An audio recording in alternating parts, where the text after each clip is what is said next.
Let's bring in Robert McCaw, who is the Director of Governor Affairs at the Council on American-Islamic Relations, and he joins us now live from Washington, D.C. Welcome to the programme. How would you describe the US and global reaction to the fact that one of Islam's holiest sites was stormed while people were praying on a very special day during Ramadan? Well, the American Muslim community was absolutely shocked at the scenes and the footage of this violent attack on Palestinian worshippers and protesters at the Al-Aqsa Mosque. I think there's a disconnect in America, though, and especially in the media, where they're framing this as a clash between Israeli forcers and Palestinian protesters. These are Palestinians worshiping in a house of worship. These are Palestinians protesting ethnic cleansing and racial and religious apartheid. This is not just one or two sides of an issue squaring off. So there is a disconnect in the U.S. media. I think globally, there's a better sense that this is a community that is under attack, and that it's just not two sides of an issue. And just to pick up on that word, the use of clashes and the fact that sometimes it is just seen as Palestinians reacting.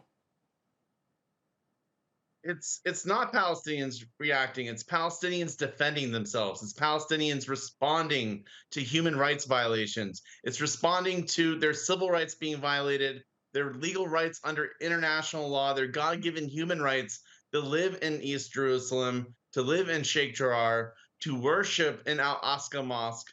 And we see their rights being violated. And this is the natural response to protest. We've had protests for the last year in the United States, where the African American community, the Black Lives Matter movement, have protested against police violence. We see the same type of training, the same type of heavy-handed response by the police against Palestinian protesters that are fighting for their rights. And so I would say, at least in minority communities across the United States, there's a better awareness of the plights of their Palestinian brothers and sisters.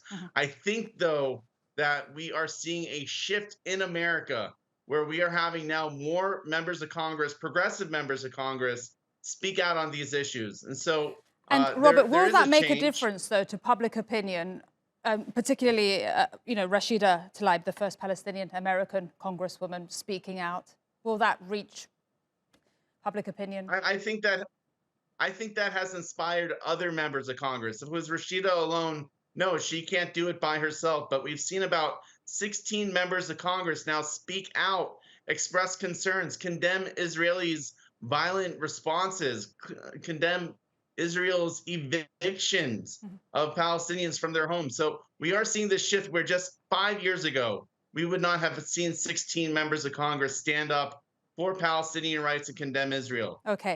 Is it the change that's going to rock the system? No, but it's the beginning of something.